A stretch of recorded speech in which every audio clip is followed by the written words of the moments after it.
Hello everyone, Ram Ram मंडली, नमस्ते जी, आदाब, सत श्री अकाल। बच्चों, मैं गिरीश पाटिल एके गुरुजी आप सभी का फिर से मेरे क्लास में स्वागत करता हूँ। हमने स्टार्ट की थी एक लाइव लेक्चर सीरीज किस सब्जेक्ट के लिए? इंजीनियरिंग मैकेनिक्स के लिए। तो बच्चों, अपना आज का टॉपिक है numerical based on moment of inertia, ठीक है ना। वो ये टॉपिक यूनिट 2 में आता है, ठीक है, यूनिट 2 के चैप्टर 2 में आता है, ठीक है बच्चों, मोमेंट ऑफ इनर्शिया। तो सबसे पहले मोमेंट ऑफ इनर्शिया क्या रहता है? मोमेंट ऑफ इनर्शिया आपको तो उसका फार्मूला पता है, moment of inertia is nothing but M I, इसको एम आई भी बोलते हैं और आई से डिनोट करते हैं। किसी डिनोट करते हैं? आई से डिनोट करते हैं, ठीक है ना। हाँ, एम के स्क्वायर ये हो गया मोमेंट ऑफ इनर्शिया, ठीक है ना। हाँ, और ऐसे भी लिख सकते हैं आप एच स्क्वायर, ठीक है ना। हाँ, तो ये दोनों मोमेंट ऑफ इनर्शिया है, ये दोनों मोमेंट ऑफ इनर्शिया है, ठीक है ना। हाँ, और ऐसे भी लिख सकते हैं I is equal to F D square, ठीक है ना। हाँ, तो बच्चों आपको एक क्वेश्चन आया होगा आपके मन में कि सर जी ये ऐसे डिफरेंट मैंने क्यों लिख रहा हूं? हमको पता चलेगा कि मोमेंट ऑफ इनर्शिया आई से डिनोट करते हैं, ठीक है ना, लेकिन एम के square H square F D square. सबसे पहले मोमेंट ऑफ इनर्शिया क्या होता है? आपको पता है मोमेंट ऑफ फोर्स, आपको पता है moment of force moment is equal to force into perpendicular distance, ठीक है ना। हाँ, ये पहला मोमेंट ऑफ फोर्स है। Moment of inertia second moment of force रहता है। मोमेंट ऑफ इनर्शिया क्या रहता है? It is a second moment of force. It is what? Second moment of force. Means अगर आप इसको फिर से डी से मल्टीप्लाई करेंगे, किससे मल्टीप्लाई करेंगे? डी क्या? आपका परपेंडिकुलर डिस्टेंस है, ये वाला परपेंडिकुलर, तो ये हो जाएगा एफ डी स्क्वायर, ये हो जाएगा एफ डी स्क्वायर। ये देखो आ गया ना, it is a second moment of force, second moment of force, moment of inertia. लेकिन सर जी हमको मोमेंट ऑफ इनर्शिया क्यों निकालना रहता है? आपको पता है कि मोमेंट ऑफ फोर्स क्या है? ये टर्निंग इफेक्ट है, ये टर्निंग इफेक्ट है ना, ठीक है। मोमेंट ऑफ इनर्शिया मींस देखो रेजिस्ट कर रहा है, ये रोटेशन को क्या कर रहा है? रेजिस्ट कर रहा है। इसके लिए अपन बॉडी को अपने को निकालना, मोमेंट ऑफ इनर्शिया निकालना पड़ता है अलग अलग प्लेस पर, अलग अलग लोकेशन पर, ठीक है। Along X X section, along Y Y section, ठीक है ना, अलॉन्ग बेस, ठीक है ना, अलॉन्ग वर्टिकल कॉर्नर, ठीक है बच्चों। तो मोमेंट ऑफ इनर्शिया क्या है? It is resistance to what? Rotation or turning effect. It is a और क्या है? Second moment of force, ठीक है बच्चों। उसका formula F D square, I is equal to F D square, ठीक है बच्चों। हाँ, ध्यान में रखना रहे, मोमेंट ऑफ इनर्शिया हमेशा mm क्यूब में रहेगा, ठीक है। उसका यूनिट क्या रहेगा? mm cube. mm4 भी रहेगा, तो ऐसे डिफरेंट कैसे रहेगा ये भी बताने वाला हूं, ठीक है बच्चों। मोमेंट ऑफ इनर्शिया दो टाइप के होते हैं। पहला होता है मास मोमेंट ऑफ इनर्शिया, क्या? मास मोमेंट ऑफ इनर्शिया। दूसरा रहता है एरिया मोमेंट ऑफ इनर्शिया, ठीक है बच्चों। इंजीनियरिंग मैकेनिक्स में अपने को देखना है एरिया मोमेंट ऑफ इनर्शिया। क्या देखना है अपने को? एरिया मोमेंट ऑफ इनर्शिया, ठीक है बच्चों। हाँ, तो चलो सर जी हमने जान लिया। तो ये देखो बच्चों, ये जो है ना एम के स्क्वायर, ये तुम्हारा मास मोमेंट ऑफ इनर्शिया, ये क्या है? तुम्हारा मास मोमेंट ऑफ इनर्शिया। और ये I is equal to H square है ना, ये तुम्हारा एरिया मोमेंट ऑफ इनर्शिया है, ये तुम्हारा एरिया मोमेंट ऑफ इनर्शिया, ये तुम्हारा मास मोमेंट ऑफ इनर्शिया। इसके बारे में दूसरे वीडियो में जानेंगे, लेकिन अब अपन न्यूमेरिकल पर फोकस कर दे, ठीक है। आपको सिर्फ इतना ध्यान में रखना है, moment of inertia is nothing but second moment of force. F into D को फिर से डी से मल्टीप्लाई करना, एफ डी स्क्वायर, ठीक है ना। हाँ, वो अपन को देखना है area moment of inertia means A square, ठीक है बच्चों। हाँ जी, चलो सर जी हमको समझ में आ गया। चलो हाँ, तो चलो बच्चों अब आप प्रॉब्लम देख लेते हैं, अपने प्रॉब्लम की तरफ जाते हैं। तो प्रॉब्लम पढ़ते हैं पहले, सबसे पहले देखो पहला प्रॉब्लम देखते हैं। फॉर द रेक्टेंगुलर सेक्शन, ये देखो एक रेक्टेंगुलर सेक्शन दिया हुआ है, ठीक है ना, एक सेक्शन दिया हुआ है शोइंग इन फिगर, ठीक है। Compute the values of I X X, I Y Y, I A B, I P Q. Moment of inertia along X X, ठीक है, moment of inertia along Y Y, moment of inertia along A B, moment of inertia along P Q. ये देखो इसके along moment of inertia निकलना है, means इधर centre में, उसके बाद वाई वाई, ठीक है ना। हाँ, उसके बाद पी क्यू और ए बी, ठीक है बच्चों। सबसे पहले क्या क्या गिवन दिया हुआ है प्रॉब्लम में, न्यूमेरिकल में गिवन क्या दिया हुआ है हम वो लिख लेते हैं, ठीक है बच्चों। हाँ, देखो आपको ये रेक्टेंगुलर सेक्शन है, ये इसको बोलते हैं उसकी विड्थ, ये क्या है इसकी विड्थ। तो बच्चों आपको बी दिया हुआ है, क्या दिया हुआ है? अरे बी दिया हुआ है, बी इज क्या आपका 90 mm। हाँ बच्चों, आपको डेप्थ भी दी हुई है, डेप्थ और हाइट बोल सकते हैं हम उसको, ठीक है, लेकिन मैं डेप्थ बोलता हूँ। क्या ये पूरी डेप्थ है, पूरी डी, छोटा डी लिख लेता हूँ, ठीक है ना, इधर हाँ स्मॉल डी। कितना दिया हुआ है? ये देखो ये 80 है, ये तुम्हारा सी जी है, सेंटर ऑफ ग्रेविटी, ठीक है ना, ये तुम्हारा जी है, ठीक है। अगर ये 80 है तो ये भी 80 है, क्योंकि ये सेंटर में है ना, अगर ये 80 है तो ये भी 80 है, ठीक है बच्चों। हाँ, ये कंप्लीट कितना हो जाएगा फिर 80 प्लस 80 160, 80 प्लस 80 160 मीन्स आपकी डेप्थ कितनी आ जाएगी 160 mm। ठीक है बच्चों, हाँ जी सर जी हमको समझ में आ गया। हाँ, तो आपको मोमेंट ऑफ इनर्शिया निकालना है रे, नथिंग बट आपको एरिया मोमेंट ऑफ इनर्शिया निकालना है, ठीक है ना। हाँ, तो बच्चों सबसे पहले अपने को एरिया जानना पड़ेगा, इसका एरिया क्या आएगा, इसका एरिया क्या आएगा, ठीक है ना। एरिया निकाल लेते हैं सबसे पहले, क्या निकाल लेते हैं रे, एरिया। रेक्टेंगुलर का एरिया क्या रहता है, ब्रेड्थ इनटू हाइट, उसके अलावा ब्रेड्थ इनटू डेप्थ। देखो ये 2 डिमेंशन है ना, सो एरिया क्या आएगा b इंटू डी, एरिया क्या आएगा b into D means 90 into 160। तो बच्चों 90 इंटू 160, चलो कैल्सी में डाल देते हैं। अगर कैल्सी में डालेंगे 90 इंटू 160 तो बच्चों आपका आंसर आ जाएगा 14400 mm²। ये आपका एरिया आ गया, ये आपका एरिया आ गया, ठीक है बच्चों। हाँ चलो बच्चों, अब moment of inertia along X X, ठीक है ना, एक्सिस। चलो तो बच्चों मोमेंट ऑफ इनर्शिया निकालने के लिए अगर वो शेप पर डिपेंड करता है, along axis along Y Y, उनके फार्मूले दिए रहते हैं आपको, उनके फार्मूले दिए रहते हैं, ठीक है ना। आपने 11th-12th में भी देखा होगा moment of inertia according to their shapes. तो जब रेक्टेंगुलर सेक्शन रहता है, जब रेक्टेंगुलर शेप का ये रहता है तो उसका फार्मूला रहता है BD³/12, BG³/10। ये देखो बच्चों, B अपन को पता है, D अपन को पता है, ठीक है ना। तो हम निकाल सकते, बहुत इजी निकाल सकते। देखो अलोंग एक्स एक्स, देखो अलोंग एक्स एक्स, उसके बाद along Y Y, moment of inertia along Y Y. तो इसका भी एक फार्मूला दिया रहता है बच्चों, B³D/12, ठीक है ना। हाँ, ये 2 फार्मूले देखो, ये दोनों वैल्यू मिल जाएंगे अपन को। चलो भाई निकाल लेते हैं, जल्दी से निकालते हैं। B कितना है मेरा 90, D³ 160, इसका क्यूब अपॉन 12, ठीक है बच्चों। चलो भाई वैल्यू डाल देता हूँ मैं फटाफट से। क्या करता हूँ रे मैं वैल्यू पुट कर देता हूँ, ठीक है। तो बच्चों इसकी वैल्यू आती है 30.72 इंटू 10⁻3, ठीक है ना। क्या आ जाता है, ये देखो, ये mm³ मीन्स कितना आ जाएगा mm⁻4। मैंने बोला था आपको mm⁻4, ठीक है ना बच्चों। देखो चलो, सॉरी 10⁻6, इधर 10⁻6 देखो। हाँ, Ix सेक्शन मिल गया आपको, Ix आपकी वैल्यू मिल गई, moment of inertia along x। चलो moment of inertia along Iy, B³ D, इस बार B का क्यूब 90³, ठीक है ना, इंचू कितना रे D 160, ठीक है बच्चों, इंचू 160। चलो भाई निकाल लेते हैं फिर, चलो वैल्यू डालते हैं फिर 90³ इंचू 160/12। तो बच्चों आपको वैल्यू आती है 97.2, ठीक है ना, ठीक है, ये आती वैल्यू, ठीक है।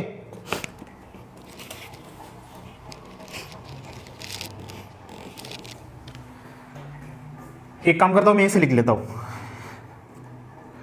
9.72 इंटू 10⁻6, ठीक है ना, mm⁻4, ठीक है बच्चों। आपको ये दोनों वैल्यू मिल गई, बहुत इजी था रे। हाँ, लेकिन प्रॉब्लम किधर आता है, सर जी आप हमको Ix Iy की निकालना आती है, सर जी AB अलोंग AB कैसे निकालेंगे सर जी। बहुत इजी है, बहुत इजी है, ठीक है ना। थर्ड वन अलोंग AB निकालना है अपना IAB। तो बच्चों इसके लिए अपने को 2 ये दिए रहते थ्योरम, ठीक है ना।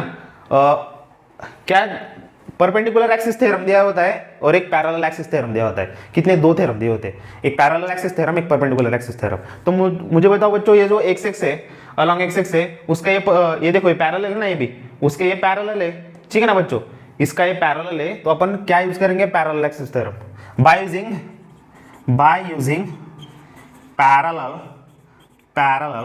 Axis theorem. तो आप बोलेंगे सर जी ये पैरेलल एक्सिस थ्योरम क्या होता है सर जी, हमको बताओ ना सर जी।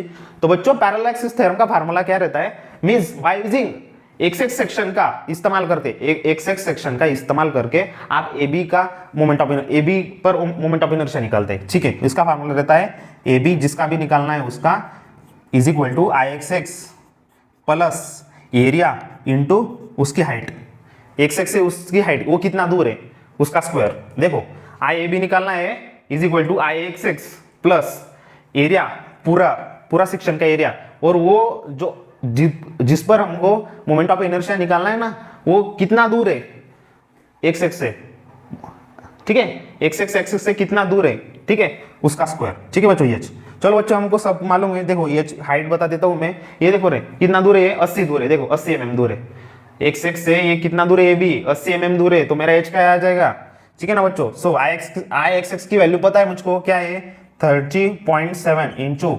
10⁶, प्लस एरिया पता है, एरिया भी पता है मुझको 14400, ठीक है ना, 14400 इंटू एच, कितना 80 का स्क्वायर, ठीक है बच्चों। ये अगर वैल्यू आप पुट करोगे कैलसी में, ये वैल्यू अगर पुट, चलो सॉल्व करते भाई, तो आपकी वैल्यू आ जाती है 122.88 इंटू 10⁶, ठीक है बच्चों। ये आपकी वैल्यू आ जाती है ए बी।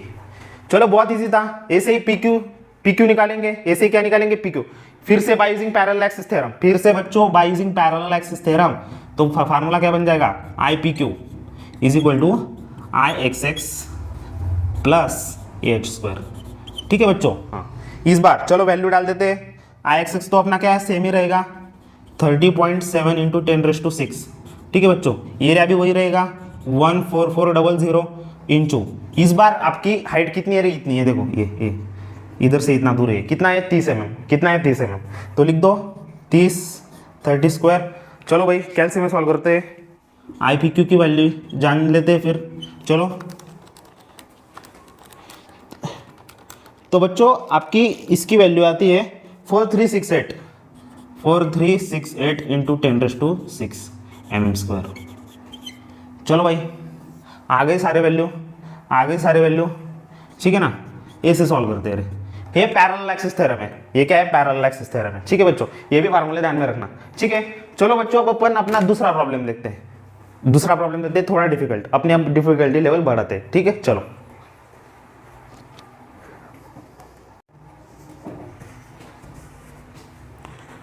तो बच्चों ये अपना दूसरा प्रॉब्लम है, ठीक है। हाँ इस प्रॉब्लम में आपको फिर से रेक्टेंगुलर सेक्शन दिया हुआ है रे, लेकिन इस बार ये रेक्टेंगुलर सेक्शन हॉलो है रे, क्या है हॉलो है, मीन्स ये वाला सरफेस गायब हो है, ठीक है। ये वाला सरफेस मीन्स इतना ही है, एक रिंग की तरह, लेकिन रेक्टेंगुलर रिंग है, ठीक है बच्चों। हाँ find the moment of inertia of a hollow rectangular section about centroidal axis. Centroidal axis तो अपन को पता है एक्स एक्स और वाई वाई रहते हैं, एक्स और वाई एक्सिस रहते हैं, ये देखो ये आपका इधर जी हो गया, ठीक है, सेंट्रोइडल एक्सिस हो गया, ठीक है बच्चों। हाँ तो इस बार अपन क्या करेंगे, फार्मूला तो वही रहेगा, तो बच्चों फार्मूला तो वही रहेगा, लेकिन बड़े रेक्टेंगल में से छोटा रेक्टेंगल अपन को माइनस करना पड़ेगा, ठीक है ना। सिर्फ फार्मूला वही रखेंगे, लेकिन बड़ा वाला से छोटा वाला माइनस करेंगे, ठीक है बच्चों। हाँ जी बहुत ठीक है। सबसे पहले गिवन लिख लेते हैं बच्चों, क्या लिख लेते हैं गिवन, ठीक है। हाँ जो अपना एक्सटर्नल डायमीटर है वो क्या है अपना, देखो सबसे पहले बी लिखते हैं, एक्सटर्नल ब्रेड्थ कितनी है 80, बड़ी वाली कैपिटल बी 80 mm बच्चों, ठीक है ना। छोटी वाली स्मॉल बी कितना है रे 80, नॉट 80 40 mm, कितना है बच्चों 40 mm, ठीक है बच्चों। हाँ एक्सटर्नल डेप्थ कितना है 100 mm बच्चों, ठीक है। इंटरनल डेप्थ कितनी मीन्स ये वाली स्मॉल डी, ठीक है बच्चों। हाँ जी सर जी कितना है वॉट कितना है 50, कितना है 50, ठीक है बच्चों। बस इतना मालूम रहना चाहिए अरे तुमको, ठीक है।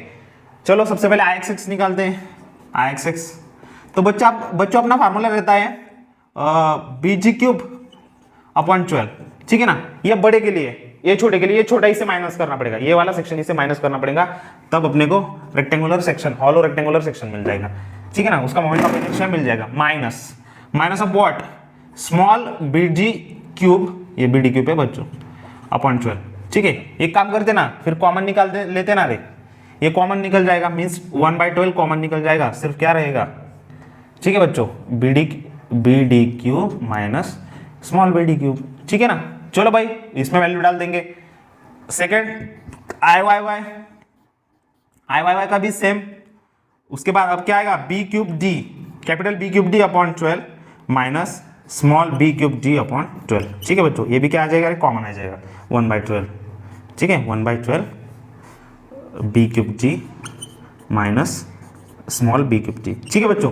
चलो भाई कैलसी में इसकी वैल्यू पुट कर देते, ठीक है। अपना b कितना है रे बड़ा b 80, 1/12 कितना 80 इंटू g³ कैपिटल डी कितना है 100 का क्यूब बच्चों, ठीक है। हाँ माइनस स्मॉल डी कितना है, स्मॉल b कितना है 40 इंटू जी कितना है 50 का क्यूब, ठीक है बच्चों। ये वैल्यू मैं पुट कर दूंगा, कैल्शियम में ये वैल्यू पुट कर दूंगा, ठीक है। तो कैल्शियम में ये वैल्यू पुट करने के बाद उसका आंसर आता है बच्चों 6.25 इंटू 10⁶ mm⁴, ठीक है बच्चों। ये आ गया आपका Ix, ठीक है। उसके बाद ये भी वैल्यू अपन पुट कर देंगे, ठीक है ना। मैं डायरेक्ट वैल्यू पुट करता हूँ, इस बार मैं डायरेक्ट वैल्यू पुट कर देता हूँ बच्चों, इस बार मैं डायरेक्ट वैल्यू पुट कर देता हूँ। तो मेरा आंसर आता है 4 इंटू 10⁶ mm⁴ IY। ठीक है बच्चों, बहुत इजी प्रॉब्लम था, सिर्फ माइनस करना है। बड़े रेक्टेंगुलर में से छोटा रेक्टेंगुलर का मोमेंट ऑफ इनर्शिया को माइनस करना है, ठीक है। ये इसका फार्मूला रहेगा, ठीक है ना। फिर हम इस फार्मूले को ऐसे कन्वर्ट कर देंगे कॉमन निकाल के, ठीक है बच्चों। चलो अब अपन अपना तीसरा प्रॉब्लम देखने वाले, ठीक है ना। चलो तो बच्चों ये अपना तीसरा प्रॉब्लम है, ठीक है। इस बार अपना सेक्शन का शेप थोड़ा चेंज है, ये ट्रायंगल है, ठीक है। तो बच्चों फिर अपना फार्मूला भी चेंज होगा, तो फार्मूला भी चेंज होगा, ठीक है। तो सबसे पहले न्यूमेरिकल देख लेते हैं क्या है। एन आइसोस्केल triangular section ABC has base width 80 mm and height 50 mm, ठीक है बच्चों। ट्रायंगुलर शेप दिया है एबीसी वाला, ठीक है ना। एक सेक्शन है, ट्रायंगुलर सेक्शन है, ठीक है। उसकी विड्थ कितनी है, बेस विड्थ कितनी है 80 mm, ठीक है। और उसका हाइट है 50 mm, ठीक है बच्चों। हाँ, अपने को क्या डिटरमाइन करना है, determine the moment of inertia of the section about centre of gravity. देखो अलोंग एक्स, क्योंकि अपना जो सेंटर ऑफ ग्रेविटी, देखो ट्रायंगल का जो सीजी रहता है वो थोड़ा नीचे रहता है, नीचे, ठीक है बच्चों, नीचे रहता है, ये ध्यान में रखना, ठीक है। हाँ, इधर अलोंग एक्स और अलोंग वाई, अपने को अलोंग एक्स निकालना है, ठीक है, centre of gravity and the base BC, ये जो बेस है ना बीसी, इसके अलोंग निकालना है, ठीक है बच्चों। इनके लिए अलग से फार्मूले दिए रहते हैं। ट्रायंगुलर के अगर बेस पर आपको मोमेंट ऑफ इनर्शिया निकालना है तो उसका भी फार्मूला रहता है, और अलोंग एक्स इसका भी फार्मूला रहता है। तो सबसे पहले अपन गिवन लिख लेते हैं, गिवन, ठीक है बच्चों, गिवन। तो गिवन में क्या कह दिया है, बी बेस विड्थ कितना है रे 80 mm, ठीक है बच्चों। हाइट कितनी दी हुई रे 50 mm, ठीक है बच्चों। हाँ, उसके बाद फार्मूला क्या आता है, देखो Ix पहला ट्रायंगुलर सेक्शन के लिए फार्मूला आता है Ix के लिए वही BH³ अपॉन 36। इस बार 36 आता है बच्चों, इस बार 36 आता है, ध्यान में रखना, ठीक है ना। हाँ, और second I of what BC, ठीक है। बेस के अगर ट्रायंगुलर का बेस पर अपने को मोमेंट ऑफ इनर्शिया निकालना है तो उसका भी फार्मूला रहता है BH³/12, वही जो ट्रायंगुलर सेक्शन के लिए देखा था, वही फार्मूला। चलो बच्चों फिर वैल्यू डाल दो ना, वैल्यू डाल दो 80 इंटू H³ व्हाट, H³ कितना है, H कितना है मेरा 50³/36, ठीक है बच्चों। इधर क्या आ जाएगा वही 80 इंटू 50 का क्यूब अपॉन 12, ठीक है बच्चों। चलो भाई वैल्यू निकाल दे, कैलसी किधर है मेरी, ठीक है। तो बच्चों चलो अपन इसकी वैल्यू निकालते हैं, 80 इंटू 50 का क्यूब अपॉन 36। तो बच्चों इसकी वैल्यू आ जाती है 277.77 इंटू 10⁻³ mm⁴, ठीक है बच्चों। Ix, ठीक है। चलो भाई अब IBC निकालते हैं, IBC, ठीक है। सिर्फ 12 चेंज करता हूँ, इसकी वैल्यू आती है, ठीक है, इसकी भी वैल्यू आ जाती है IBC 8, ठीक है ना, 33.33 इंटू 10⁻³, ठीक है बच्चों, mm⁴। चलो भाई ये वैल्यू मिल गया आपको। देखो बहुत इजी है, बहुत इजी। अगर इसमें थोड़ा चेंज रहता, इसमें क्या रहता, चेंज रहता रहे, मीन्स आपको दूसरे प्रॉब्लम जैसा आपको इसमें भी हॉलो ट्रायंगुलर सेक्शन दिया होता, क्या दिया होता, हॉलो ट्रायंगुलर सेक्शन दिया होता। तो बच्चों आप क्या करते रहे, वो इस प्रॉब्लम में से वही एक्सटर्नल ब्रीथ, ठीक है, इंटरनल ब्रीथ, मीन्स प्रॉब्लम कैसा रह जाता, फिर फार्मूला कैसा आता,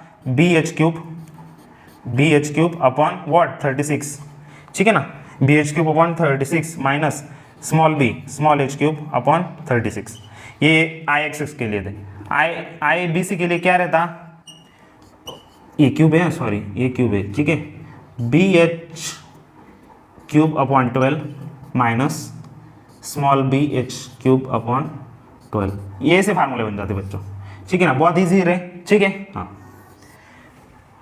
इसके बाद अपन अपना टिपिकल प्रॉब्लम देखेंगे, T सेक्शन वाला, ठीक है बच्चों। चलो देखते हो प्रॉब्लम। तो बच्चों ये अपना चौथा प्रॉब्लम है, ठीक है। इस बार अपना सेक्शन डिफरेंट शेप में रहेगा, बहुत डिफरेंट टिपिकल सेक्शन में रहेगा, ठीक है। यल टी आई, ठीक है ना बच्चों। तो सबसे पहले अपन टी देखेंगे, टी सेक्शन वाला देखेंगे। चलो अब प्रॉब्लम पढ़ लेते हैं। Find the moment of inertia of T section showing in figure about the centroidal X and Y axis, about the centroidal X and Y axis, I axis और I Y Y के along आपको moment of inertia निकालने, ठीक है ना बच्चों। हाँ, तो देखो आपको टी सेक्शन के डायमेंशंस दिए हुए हैं, ठीक है। ये जो इसकी थिकनेस है, ये हॉरिजॉन्टल रेक्टेंगुलर की शेप की, ये 20 mm दी हुई है, ठीक है। उसका टोटल लेंथ कितना 120 है, ठीक है। और ये जो टोटल हाइट है, ये टोटल हाइट कितनी 150 mm दी हुई है बच्चों, कितनी दी हुई है 150 mm, ठीक है बच्चों। हाँ, तो देखो, तो अपना टास्क क्या रहता है रे, ऐसे शेप्स को, ऐसे सेक्शन को लेकर अपन क्या करते हैं, उनको अपन डिवाइड कर देते हैं, जितने डिफरेंट शेप्स उतने नंबर के अपन उसको डिवाइड कर देते हैं, ठीक है। देखो मैंने क्या कर लिया, देखो ये दोनों ट्रायंगुलर शेप बन रहे थे, नॉट ट्रायंगुलर रेक्टेंगुलर शेप बन रहे थे, देखो ये वर्टिकल रेक्टेंगल, ये हॉरिजॉन्टल रेक्टेंगल, ठीक है ना बच्चों। हाँ, तो ये देखो हमने इसके क्या कर लिए, ये पहला पार्ट, ये दूसरा पार्ट, ठीक है बच्चों। हाँ, उसके बाद अपन क्या करेंगे रे, सबसे पहला अपन का टास्क, अपन क्या करेंगे इसका, ये देखो ये जो टी सेक्शन है ना, it is symmetrical about Y axis, it is symmetrical about Y axis. तो बच्चों इसका जो ये ना, इसका जो सेंट्रोइडल एक्सिस है वो along Y axis, along Y axis, not along Y axis, Y axis पर स्टैंड करेगा, वाई एक्सिस पर स्टैंड करेगा। जो ग्रेविटी जी वाई एक्सिस पर स्टैंड करेगा, मतलब इधर किधर, इधर उधर स्टैंड करेगा, इधर आता है बच्चों, शायद से इधर ही आता है, ठीक है ना। हाँ, ये देखो ये आपका जी हो जाएगा, ये वाई, ठीक है ना।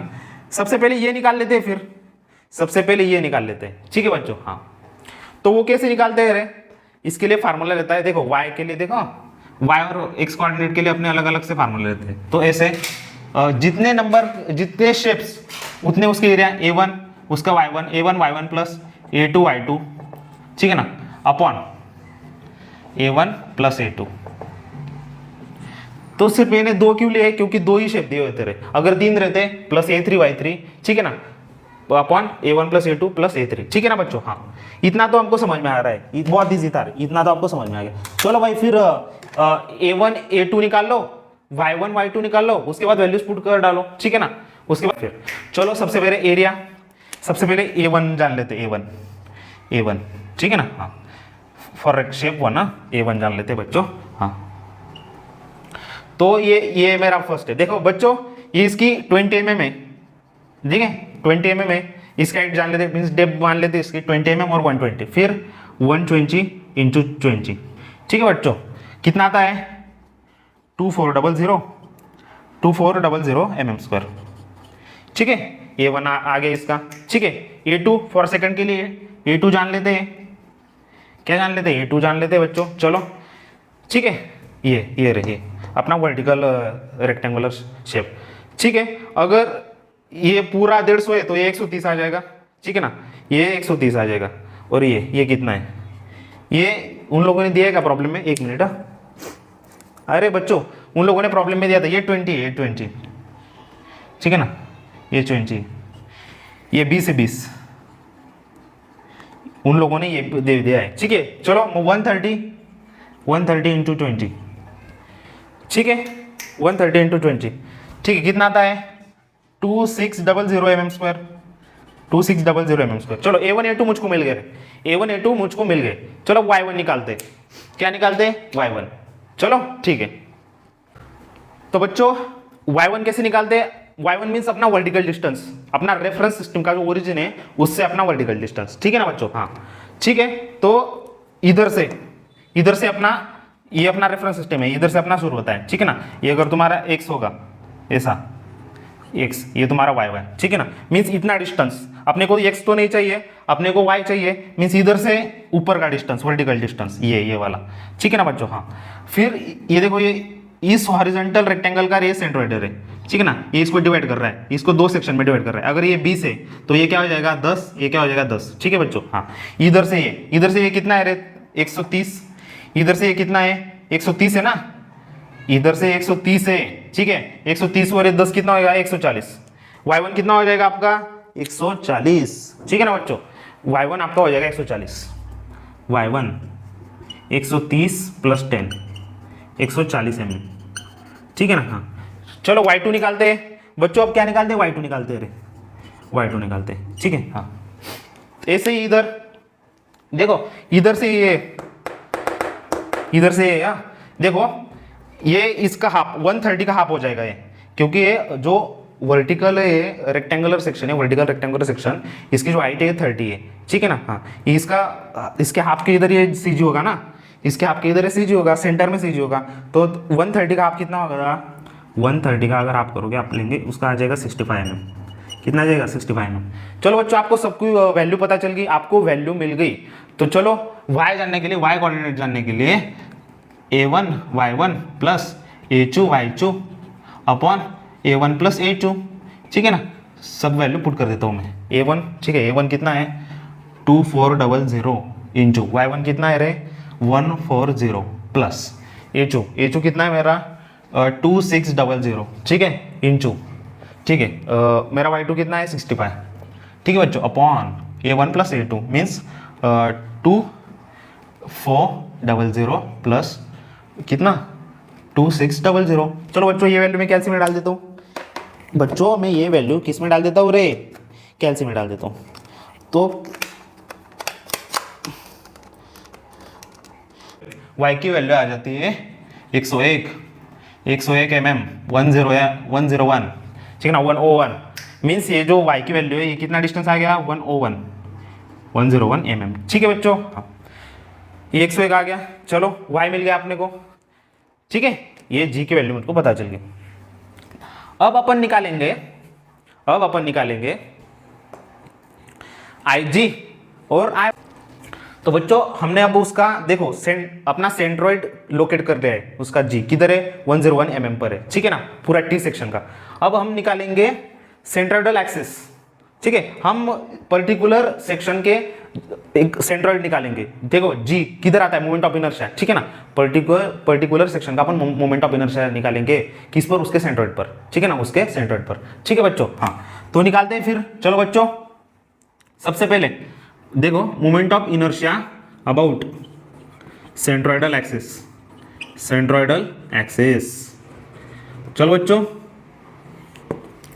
चलो IG1 पहले इसके लिए, ठीक है, फार्मूला वही रहेगा BD³ अपॉन 12, ठीक है ना बच्चों, BD³ अपॉन 12। इसका बेस कितना है रे, इसका बेस 120 बच्चों, ठीक है, उसकी डेप्थ कितनी है 20 ब्रैकेट क्यूब अपॉन 12, ठीक है। चलो इसकी वैल्यू कैल्सी में डाल देता हूं मैं, ठीक है ना,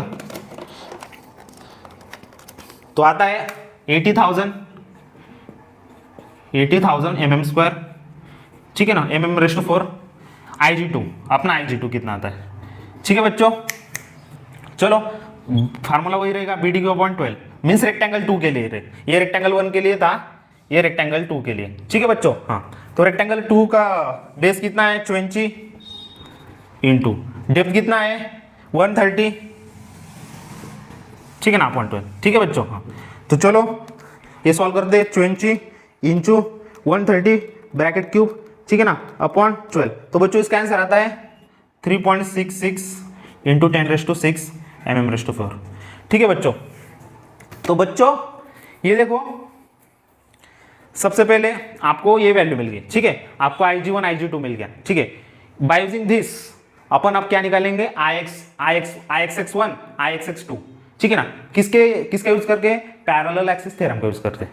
उसके लिए अपने को क्या लगेगा, हाइट 1 और हाइट 2 लगेगा, हाइट 1 और हाइट 2 लगेंगे अपने को, ठीक है। तो हाइट 1 और हाइट 2 जान लेते हैं, H1 और H2 जान लेते हैं बच्चों, ठीक है ना। हाँ देखो H1 और H2 जान लेते हैं, फिर चलो इतना H हो जाएगा, ये मेरा H1 हो जाएगा, ठीक है ना। हाँ H1 सर जी हमको H1 कैसे निकाला, H2 कैसे निकाला, समझ में नहीं आया सर जी। तो बच्चों जो मेन T सेक्शन का जो G था ना, उसमें तो जो G था सेंट्रोइड था, उस सेंट्रोइड से जो इंडिविजुअल है रेक्टेंगुलर का G वो कितना दूर है, ठीक है। ये G से ये G कितना दूर है, ये G से ये G कितना दूर है, ये तुम्हारा H1, क्योंकि ये पहला है ना। हाँ ठीक है, ये देखो ये स्मॉल g लिख लेता हूँ मैं, ये स्मॉल g G1, ठीक है ना, सॉरी कैपिटल लिख लेता हूँ, कैपिटल लिख लेता हूँ G1 और ये G2, ठीक है ना। हाँ ये हाइट होती है, ये हाइट होती है, ठीक है ना। अपना टोटल टी सेक्शन का जी से इंडिविजुअल रेक्टेंगुलर सेक्शन का जी कितना दूर रहता है। ये पहला वाला है तो ये h1 हो जाएगी, ये पूरी कंप्लीट कितनी होगी h1 मींस वर्टिकल डिस्टेंस, और ये हो जाएगा h2। ठीक है बच्चों, वो निकाल लेते हैं। तो बच्चों कैसे निकालेंगे ये जो निकालते हैं, ये देखो ये तो इतना डिस्टेंस 101 mm दिया है, 101 mm दिया है। ठीक है, ये इतना कितना है 130, तो ये कितना हो जाएगा रे, ये इतना कितना हो जाएगा 29। ठीक है ना बच्चों, लेकिन अपने को h1 इतना निकालना है, इतना इधर से थोड़ा इधर ये वाला। ठीक है, अगर ये 29 है, ये 29 नहीं, तो ये कितना हो जाएगा 10, क्योंकि इसके हाफ है ना, सेंट्रोइड का सेंटर में रहता है। 29 + 10 कितना हो जाएगा 39। तो आपका h1 कितना आ जाएगा 39 mm। h1 कितना आ जाएगा अपना 39 mm। ठीक है बच्चों, h1 आपका आ जाएगा 39 mm। ठीक है, हाँ। तो बच्चों ये देखो, फिर अपन h2 निकालते रहे। ये देखो ये वाला पोर्शन, ये वाला पोर्शन देखो, अब क्या करते हैं, देखो h2 निकालते हैं। ठीक है बच्चों, हाँ। तो ये देखो बच्चों, ये देखो ये जो अपना वर्टिकल रेक्टेंगुलर सेक्शन है, इसका हाइट कितनी है 130, इसकी हाइट कितनी 130 है। अगर मैं इसका हाफ कर दूंगा, तो ये देखो मेरी y2 मिल जाएगा। ये y2 की वैल्यू हमको पता थी ना, 65 थी। हाँ, तो बच्चों अपने को h2 निकालना है ना। अगर ये बच्चों ये 65 है, ये कंप्लीट कितना है 65 है। ठीक है, तो बच्चों ये 130 है, मुझको ये पता है ये 29 है, ये कितना है रे 29 है, ये इधर का 29 है। तो मैं एक काम करता हूँ ना, 130 - 65।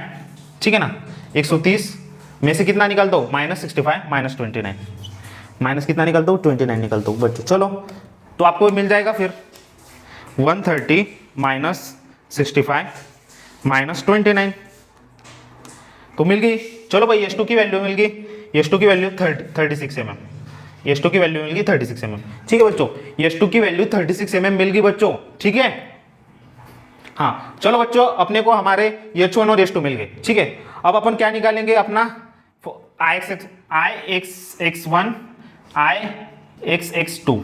ठीक है ना, फार्मूला कैसे, बाय यूजिंग ये इनका फार्मूले से पैरेलल एक्सिस थ्योरम, मींस कैसे Ig1 इन प्लस AH1²। ठीक है ना, इधर भी Ig2 प्लस AH2²। ठीक है बच्चों, A1 A2। ठीक है ना। चलो, मुझको Ig1 की वैल्यू पता है, Ig2 की वैल्यू पता है, A1 A2 भी पता है, आपको H1 H2 भी पता है। ठीक है ना, ये वैल्यू पुट कर दो, डायरेक्ट आपको वैल्यू मिल जाएगी। तो बच्चों मैं क्या करता हूँ, डायरेक्ट वैल्यू डालता हूँ। ठीक है ना, मैं डायरेक्ट आंसर निकालता हूँ बच्चों, बिना वैल्यू ये करते। ठीक है, तो डायरेक्ट आपका आंसर आता है 3.73 × 10⁶। ठीक है ना, × 10⁶ आता है बच्चों आपका 10⁶ mm⁴। ठीक है ना, Ixx1 Ixx2 मैं वैल्यू डालता हूं। ठीक है, डायरेक्ट वैल्यू निकालता हूं मैं, तो इसका आंसर आता है बच्चों 7.03 × 10⁶ mm²। ठीक है बच्चों, Ixx1 निकाला, Ixx2 निकाल लिया बच्चों। ठीक है, चलो डायरेक्ट अपना पूरा टी सेक्शन का, कंप्लीट टी सेक्शन का निकालते हैं Ixx। इन दोनों की क्या करेंगे एडिशन, इन दोनों की क्या करेंगे एडिशन, चलो भाई एडिशन करते हैं फिर 3.73। ठीक है ना, प्लस 7.03। चलो भाई, आंसर आएगा, टोटल आंसर आता है 10.76 × 10⁶ mm⁴। इतनी आपकी वैल्यू आती बच्चों, देखो। ठीक है ना, हाँ। अब वैसे ही इसके बाद अब Ixx निकाल लिया, अब Iyy निकालेंगे। अब क्या निकालेंगे, Iyy। ठीक है, चलो बच्चों Iyy निकालते हैं। तो बच्चों अब अपन Iyy निकालेंगे। ठीक है, moment of inertia about centroidal y axis. ठीक है बच्चों, Iyy निकालना है। ठीक है, इसके लिए अपने को ये दोनों के Iyy निकालने के लिए Iyy1 Iyy2। ठीक है ना, हाँ। तो बच्चों इस बार आपको H1 और H2 की वैल्यू निकालने की कोई जरूरत नहीं, मींस आपको H1 और H2 की वैल्यू की जरूरत नहीं। ठीक है, ये आपका 0 रहेगा, क्योंकि ये जो सेंट्रोइड्स है इंडिविजुअल रेक्टेंगुलर सेक्शन के, ये y एक्सिस पर बिलोंग कर रहे हैं। किस पर बिलोंग कर रहे हैं, y एक्सिस पर बिलोंग कर रहे हैं। इस केस में आपका H क्या रहेगा, 0 होगा। ठीक है, अपन डायरेक्ट फार्मूला डाल सकते हैं सिर्फ, कैसे Iyy1 रेक्टेंगुलर सेक्शन के लिए Iyy1 का फार्मूला क्या रहता है, b³d/12। ठीक है ना, ये पहले के लिए, ये दूसरे के लिए Iyy2। ठीक है ना, b³d/12। डायरेक्ट वैल्यू डाल दो बच्चों, ठीक है। b³ इसके में b कितना है रे 120। ठीक है ना, उसका क्यूब इंटू डी कितना है 20 अपॉन 12 डायरेक्ट वैल्यू डाल दो। चलो ये भी निकाल देते हैं बी क्यूब। इस बार में इसका बी कितना है 20 क्यूब इंटू हाइट कितनी है 130, ठीक है बच्चों, अपॉन 12। चलो मैं डायरेक्ट कैलसी से सॉल्व करते हैं। तो आपकी पहली वैल्यू आती है 2.88 इंटू 10⁶, ठीक है ना। दूसरे की वैल्यू आती है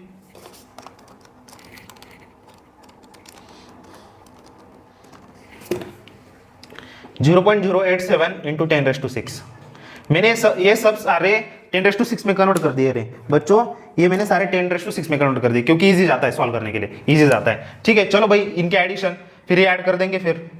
चलो ये ऐड कर दो, ऐड करने के बाद मीन्स 2.88 इंटू 10⁶, ठीक है ना, प्लस 0.087 इंटू 10⁶, ठीक है बच्चों। ये ऐड कर देते हैं। चलो भाई ऐड कर देते हैं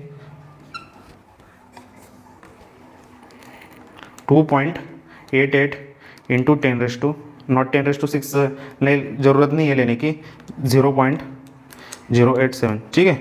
तो आंसर आता है 2.967 इंटू 10⁶ mm⁴, ठीक है ना बच्चों। तो ये आपकी वैल्यू होती है आई वाई वाई की। चलो बच्चों आपका आई X X I Y Y आ गया। चलो ऐसे सॉल्व करते हैं। मुझे पता है बच्चों प्रॉब्लम बहुत लेंथी था, रे प्रॉब्लम बहुत लेंथी था, लेकिन क्या करेंगे बच्चों सॉल्व तो करना पड़ेगा। इनसे में आपको ऐसे प्रॉब्लम आएंगे, ऐसे ही प्रॉब्लम आते हैं, ठीक है। हमने डिफिकल्टी सबसे पहले स्टेप अपने क्या कर दी, अपने क्या कर दिया, अपने पहले पूरा इसका टी सेक्शन का सेंट्रॉइड निकाल लिया। ये टी जो सेक्शन था अलोंग वाई एक्सिस सिमेट्रिकल था, ठीक है ना, मीन्स उसका जो सेंट्रॉइड है वो वाई एक्सिस पर अलोंग करेगा, ठीक है ना। फिर हमने A1 A2 निकाल लिए, Y1 Y2 निकाल लिए, उसका यूज करके अपन ने पूरा y निकाल दिया अपना, उसका y मतलब अपना g किधर ये रहेगा, y की वैल्यू 10 मीटर 101 mm, ठीक है ना, मीन्स ये इधर स्टैंड करेगा g का, ठीक है। उसके बाद अपने उसके इंडिविजुअल g तो अपने को पता थे, ठीक है। उसके बाद अपने उसके रिस्पेक्टिव बाकी की वैल्यू निकाल ली फिर, ठीक है। हाँ उसके बाद अपने क्या किया, moment of inertia about centroidal x axis, ठीक है। हाँ उसको निकालने के लिए आपने क्या किया, पहले IG की वैल्यू निकाली हमने, IG टी सेक्शन का, ठीक है, IG1 IG2, ठीक है ना, ये वैल्यू निकाल ली, ठीक है। इसका यूज करके हमने फिर क्या किया, पैरेलल एक्सिस थ्योरम का यूज करके हमने IXX1 IXX2 की वैल्यू निकाल के वो ऐड कर दिया, फिर हमको डायरेक्ट कंप्लीट टी सेक्शन का IXX मिल गया। वैसे हमने इसको सॉल्व किया, ठीक है बच्चों। ऐसे ही प्रॉब्लम आते हैं। अब अपना अगला सेक्शन रहेगा एल सेक्शन, अपना अगला सेक्शन क्या रहेगा, एल सेक्शन, ठीक है बच्चों। चलो आज के लिए इतना ही।